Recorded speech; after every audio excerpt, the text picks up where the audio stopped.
Assalamu alaikum dosto. I hope you all are okay. I welcome you all on this channel. If you are a young entrepreneur or a potential entrepreneur, आप अपना business start कर चुके हैं या फिर आप अपने business को स्टार्ट करने का सोच रहे हैं और आप ये नहीं जानते कि how the books of accounts are maintained. Most importantly, if you are the student of business studies and commerce, then you are on the right platform. इस चैनल पर हम आपको सिखाएंगे how the books of accounts are maintained, how efficiently and effectively you can utilize your resources. Here you would learn accounting. Next हमारा जो concept है जिसे हम ड्यूअल एस्पेक्ट कॉन्सेप्ट कहते हैं, और ड्यूअल एस्पेक्ट्स का जैसा कि नाम से ही आपको जाहिर हो रहा है, this is a kind of concept which has two aspects.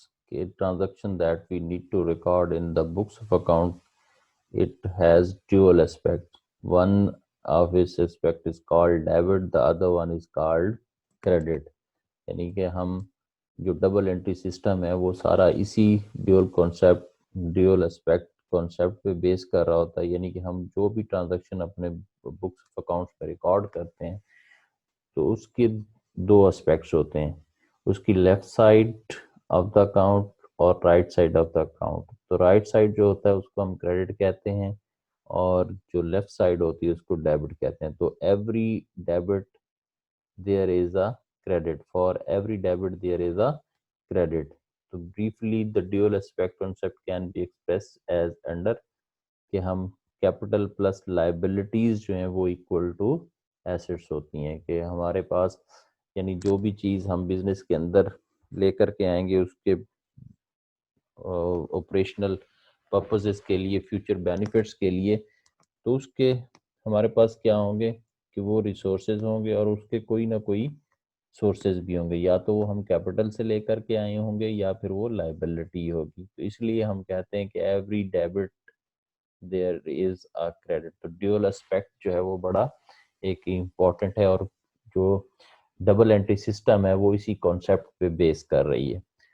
तो आगे चल कर के हम ये सीखेंगे कि how to debit and how to credit different transactions. तो हर ट्रांजैक्शन जो है वो जब हम उसे बुक्स ऑफ अकाउंट्स में रिकॉर्ड करते हैं तो वहाँ पे उसके ड्यूअल इफेक्ट होता है कि या कोई चीज़ या कोई एसेट हम डेबिट करते हैं तो उसके अगेंस्ट कोई एसेट या कोई लाइबिलिटी या फिर कोई कैपिटल अकाउंट जो है ना वो क्रेडिट हो रहा होता है. और ये डेबिट और क्रेडिट जो है वो ऑलवेज इक्वल होते हैं. इसी तरह से हमारे पास जो नेक्स्ट कॉन्सेप्ट है उसे हम कॉस्ट कॉन्सेप्ट कहते हैं.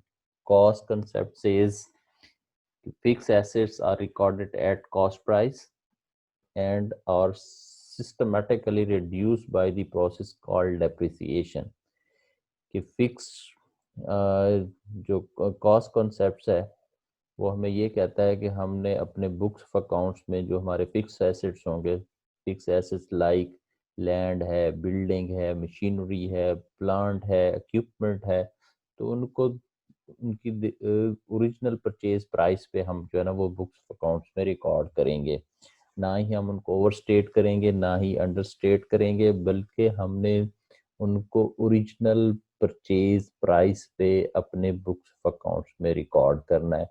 और फिर हम ग्रेजुअली सिस्टमेटिकली उनकी कॉस्ट को रिड्यूस करते रहते हैं by the process of depreciation. Depreciation क्या होता है? the wear and tear expenses of an asset due to its utilization. कि किसी भी एसेट को यूज करने से जो उसकी प्राइस में या उसकी वर्थ में या उसकी वैल्यू में जो कमी आती है over the period of time, उसकी यूजफुल लाइफ के दौरान, तो उसको हम डेप्रिसिएशन कहते हैं. तो डेप्रिसिएशन के थ्रू हम फिर उस एसेट की प्राइस को जो है ना वो ग्रेजुअली रिड्यूस करते रहते हैं. So these assets will disappear from the balance sheet at the end of their economic life when they have been fully depreciated and sold as scrap.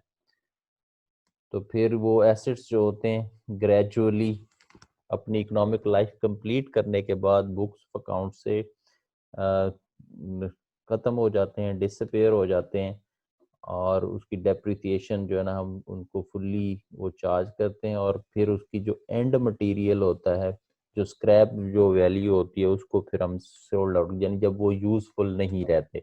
अब प्लांट या मशीनरी जो हम लेकर आते हैं वो आखिर एक सर्टेन लाइफ के बाद वो आउटडेटेड हो जाता है, वो अच्छे से परफॉर्म नहीं कर रहा होता या उसमें तरह-तरह की डिफेक्ट्स जो है ना वो इंडिकेट हो रहे होते हैं, तो फिर हम उसको या तो ओवरहॉल करते हैं या फिर हम उसको बदल लेते हैं। तो एक सर्टेन इकोनॉमिक लाइफ जो है वो एसेट अपनी कंप्लीट करता है और उसके बाद फिर वो बदलने के काबिल हो जाता है। तो इसलिए हम उसकी वो जो एसेट है अपनी इकोनॉमिक लाइफ कंप्लीट करने के बाद बुक्स ऑफ अकाउंट से डिसअपीयर हो जाता है और उसको हम जो है ना डेप्रिसिएशन जो है over the period of time charge करते रहते हैं जो और एंड में जो उसकी स्क्रैप वैल्यू जो होती है उस पे फिर हम उसको सोल्ड कर देते हैं। तो ये कॉस्ट कॉन्सेप्ट जो है वो हमें ये बताता है कि हमारे जो फिक्स एसेट्स होंगे हमने उनको अपने बुक्स ऑफ अकाउंट्स में रिकॉर्ड करना है eight their original purchase price, जिस प्राइस पे हमने उनको परचेज किया होता है, ना ही हमने उनको अंडरस्टेट करना है ना ही हमने ओवरस्टेट करना है। Thank you.